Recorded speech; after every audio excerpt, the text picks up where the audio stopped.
Hi, it's Andrew Shaw here again, Shotzi. Starting a new painting. You can see, as I usually do, I prime the canvas using an umber, just kind of to make the background warm, and so I can have space to paint white.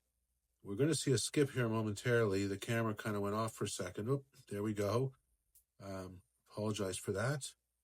But you can see I'm right now very monochromatic. I'm just trying to block in where the basic structures are. There's two people, as you could probably guess. One person facing us on the left and the other person kind of on his side looking at the first person. Also being mindful of the background. I like to sort of keep that up, and so I keep the context, everything kind of fits together. And also when I do the background, it can really help sometimes with the actual drawing part. There are landmarks that are important I can use to help measure and compare to see that I'm putting things in the right place. And this is really what I'm doing right now. I'm just trying to say, here's where the pants go. Oil paints, as I've said many times, I can wipe things down, wipe things off.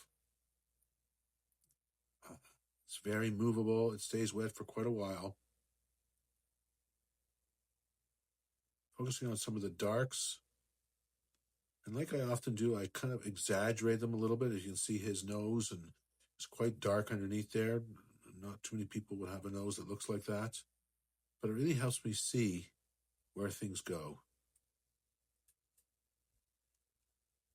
And drawing, whether within one person or with two people, it's really about their relationship that I'm looking for. What's the dynamic? And what's the relative position? So I can compare. It's when I'm drawing one person's face, I can compare it to the other figure, and work one back against the other. Putting a little bit of color now, just kind of putting some cool background. There's a little bit of white, a little bit of blue, a little bit of red. I'm not worried about color at this time at all.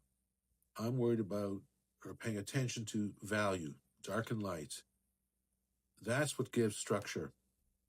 And if I can get the dark and light correct, accurate, the figures will look good and look accurate themselves. So I don't think of drawing a person or drawing a head. I'm really trying to compare dark and light spots. Again, putting in the background just to give a little bit of context, but not with any great detail. Still quite raw, quite loose. I know that all these shapes are going to need fine-tuning, and I'm not worried about that at all.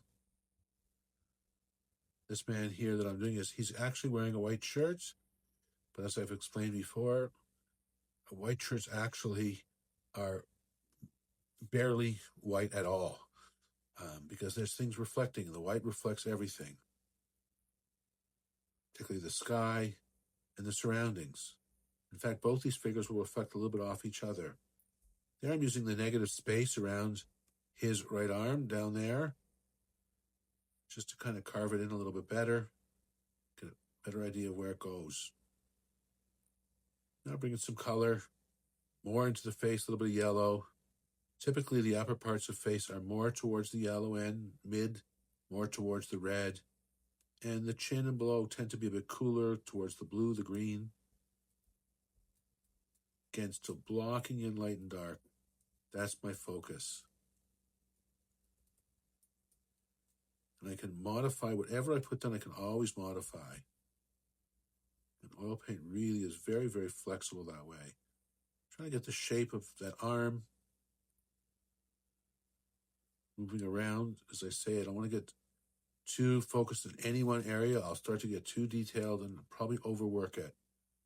I'm not ready for those kind of details. I'm still consider this an underpainting, and I'm looking for where things go. So that's the end of this first installment.